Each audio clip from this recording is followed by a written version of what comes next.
All right, we're here at Flying Colors Comics with artist, writer, graphic novelist Thien Pham. Yep. Good to be with you here. Thank you for coming out.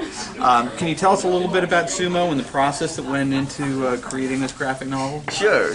Well, SUMO took a long time to make. The reason I wanted to do SUMO was I had a dream. And in my dream one day, and I don't remember my dreams very often, so when I dream something, I remember it. I like draw it really quick, you know, so that when I'll remember it in the morning. And I had a dream where I was the sumo wrestler floating in the sky. So I drew that, and then when I woke up, I decided I wanted to draw a comic about sumo wrestling, and I didn't know anything about sumo wrestling, so I just decided to draw it. But at first, I drew a whole entire 80-page comic about sumo wrestling, but it was all like really action adventure. It was just like big guys, and then I actually went to a sumo match, and realized that what my approach to it was completely wrong. And so I went back and scrapped the whole thing, did a whole another story, and this time it has more to do with sumo. It's a lot more quiet and graceful and beautiful, and just like the sport was.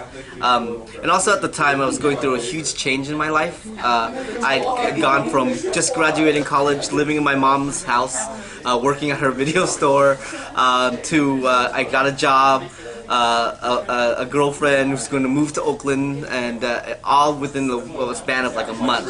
And so I wanted to put some of that inside of sumo. So sumo is about a person who is a sumo wrestler who's about to make a transition from moving from his hometown into Japan to become a sumo wrestler.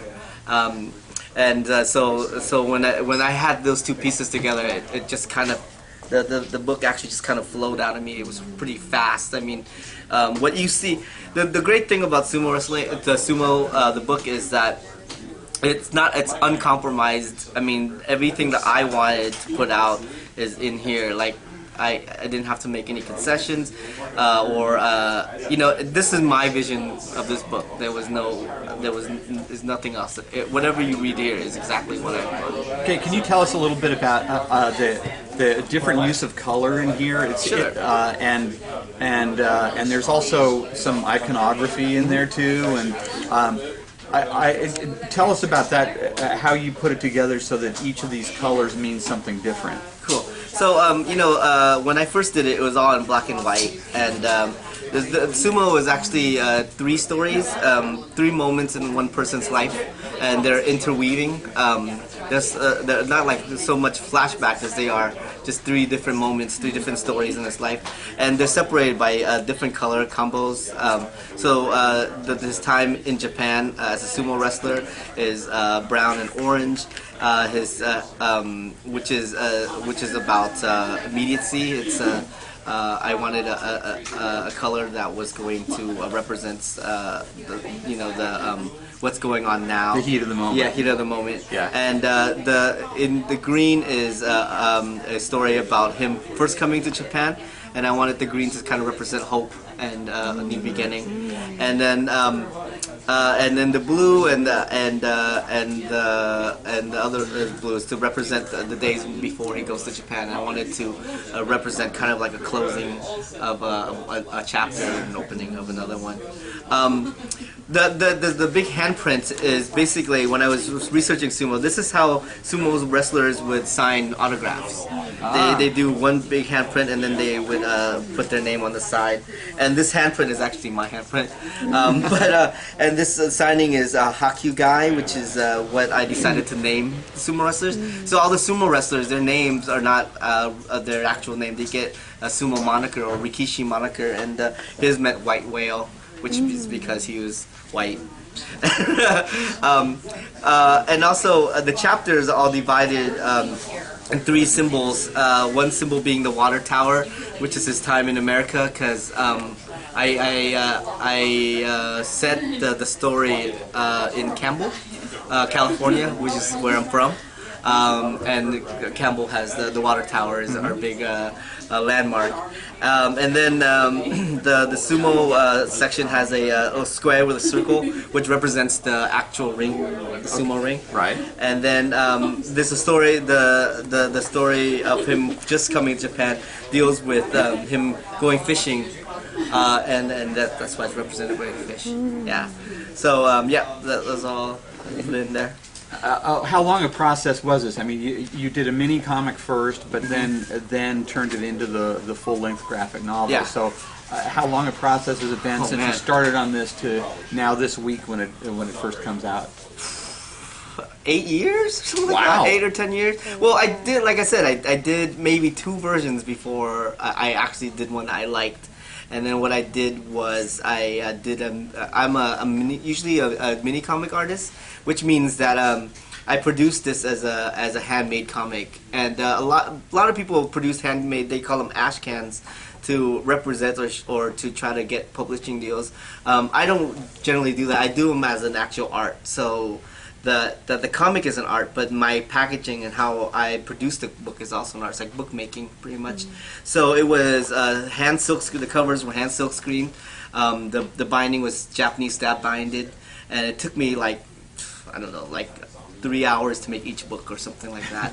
And I made 50. I was like a limited edition of 50. Yeah. And luckily, one of the publishers, the editors of First Second, bought one at this comic convention called Ape, and she really liked it, and so she wanted to produce it as a book. First Second, generally their books are generally 100 pages or up, and mine was only 85, so they asked me to add some more pages to it, which is now makes it 100 and I don't know 10, 20 or something like that. And then they published it, but that process took a year or two. I guess the publishing world is a lot different than making mini comics. You can't just make a mini comic and sell it the next day. They send it to China, they make it there, they come bring it back. It takes a long time. Yeah. Yeah. To when you finish a book to when the book actually comes out, it takes about a year or two. Yeah. Okay, so now during your day job, you're a teacher at Bishop O'Dowd, and you're an art teacher. Do you use comics in your art class? Yeah, I use lots of comics in my art class, and me and my friend Jean Yang, who also teaches at the same school, we go around California and in our school talking about how to use comics in education, not just in art, but in things like language, foreign language and English classes.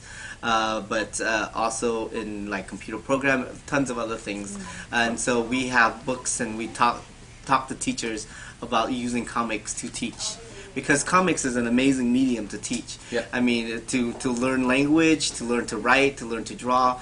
It's just there's so many inherent properties of a comic that makes it a perfect teaching tool. For example, it's sequential, so it's great for teaching history, and it's great for teaching English, not to write but also to analyze a book, to synthesize a complicated chapter in a book. I will have my English classes actually draw it out as a comic, and they can see it better because some of them are visual learners. Like, for example, we had a project where they would do a comic based on Inherit the Wind. And a lot of the kids would be like, they're really confusing. There's a lot of characters and there's a lot of talking, and sometimes it's hard to know what's actually going on. But if you draw it as a comic and you can synthesize where things are, it's a lot easier for you to understand.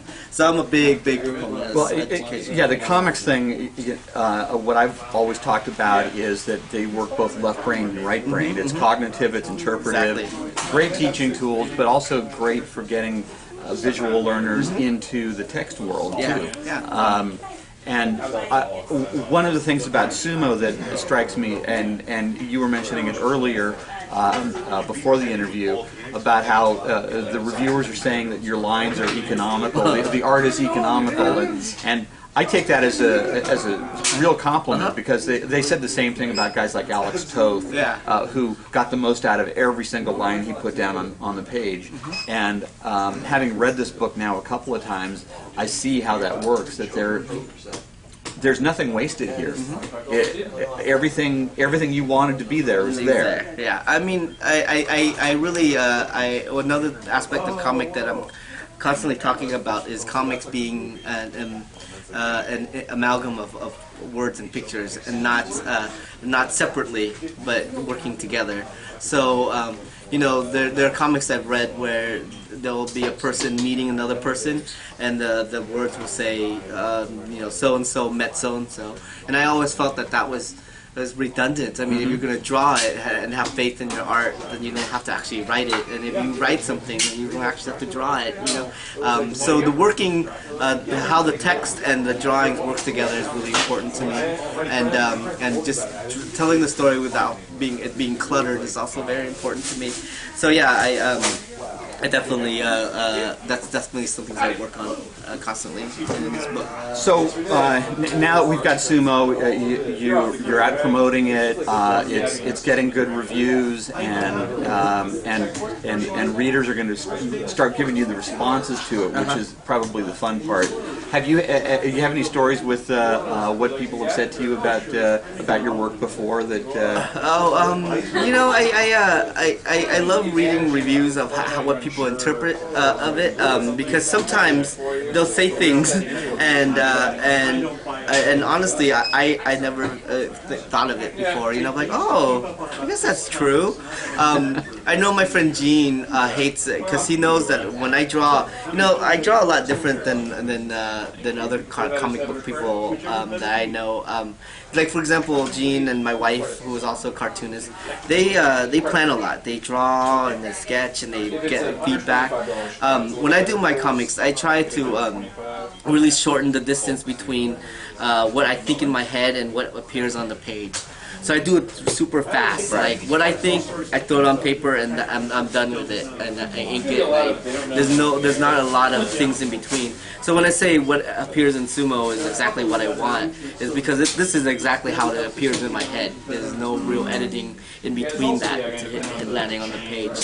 So Gene knows that is really quick for me, and a lot of stuff that people read into it is inadvertent, and a lot of it is this is what I wanted to put in it. But a funny thing is that we were listening to a podcast once, and they were actually talking about Level Up, which is the book I did with Gene, and they were one of the podcast guy was saying how much he loved that the textures in the comic would change according to the mood of the character. And I was like, you hear that, Gene? But he knows that the only reason the textures changed was because I didn't really know how to scan it in right. so those things are always pretty funny to me, and to see how my art actually how people read into my art is awesome, because it's so different. Some people think it's too sparse. Some people think it's it's beautiful in its simplicity. So I'm always interested in what people say. Okay, now we've talked about that. We've talked about your past work. What's ahead? I'm one of those guys, Gene and Jason Shiga and my wife Lark and a lot of cartoonists that I hang out with. They have tons of stories. They have more stories than they can write. They have like so many story ideas that they feel like they don't even have enough time in their lifetime to draw it. I'm not like that. I think in my lifetime I might have 2 or 3 stories in me. It's because the way I work, when Sumo was made, it poured out of me, like I was saying. And if a story or art doesn't pour out of me, I really can't do it. So the problem with that is waiting for something to mean so much to me that it would just come out of me so naturally, So for a long time, for the last year or so, I was trying to do a story because I thought it would be very marketable and can sell very well. But I just kept trying and it just didn't work, and so I decided to scrap that. So I'm now doing a story where everybody just starts fighting. I've been really into drawing people fighting, so I've started drawing all the fight scenes. I've drawn all the fight scenes. Now I gotta draw the scenes that make the fight scenes understandable, like why they would fight. I haven't come up with it yet, but as soon as I can come up with why these people are fighting, it's gonna be an amazing comic. Well, I thank you for taking the time with us here today, and I really would encourage everybody to run out and get a copy of this book, and Level Up too, and the work of his wife, Lark Peen. She has a tremendous body of work out there too. So, thank you, Thien. Thank you, Joe. We appreciate this a lot. Thank you for inviting me to FlyCoJoe. Pretty much the best comic book store in California. It's amazing how great this store is. Thank you. Yeah.